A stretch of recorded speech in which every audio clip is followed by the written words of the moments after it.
ইসলামী আইন, কোরআন সুন্নাহর আইন বাস্তবায়ন ব্যতীত ধর্ষণ বন্ধ করা সম্ভব নয়।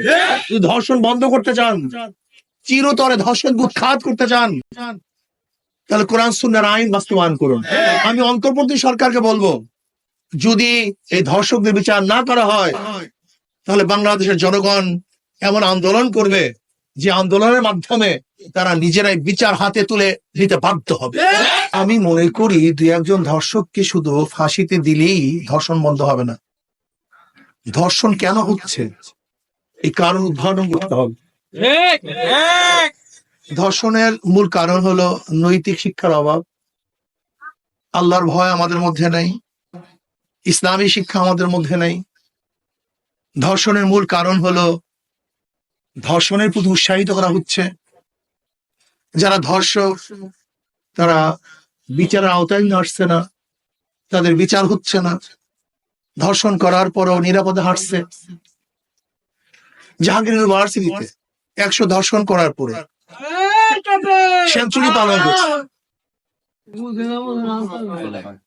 জাহাঙ্গীর ইউনিভার্সিটি 100 ধর্ষণ করার পরে সেঞ্চুরি পালন করছে, অথচ সেই ধর্ষক আজও গ্রেফতার হয়নি, আজও তাকে বিচার করা যায়নি।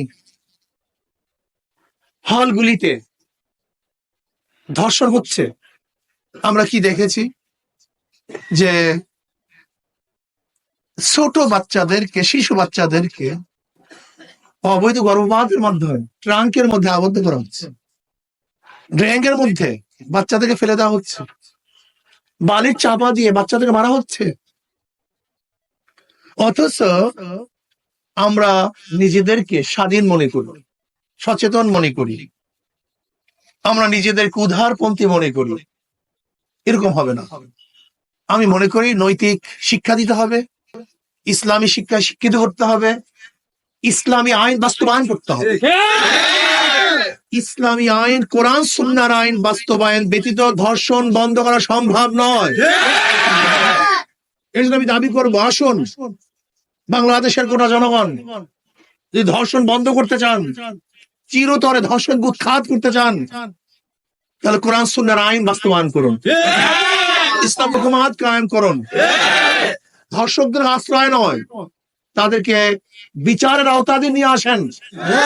আমি অন্তর্বর্তী সরকারকে বলবো, যদি এই ধর্ষকদের বিচার না করা হয়, তাহলে বাংলাদেশের জনগণ এমন আন্দোলন করবে যে আন্দোলনের মাধ্যমে তারা নিজেরাই বিচার হাতে তুলে নিতে বাধ্য হবে।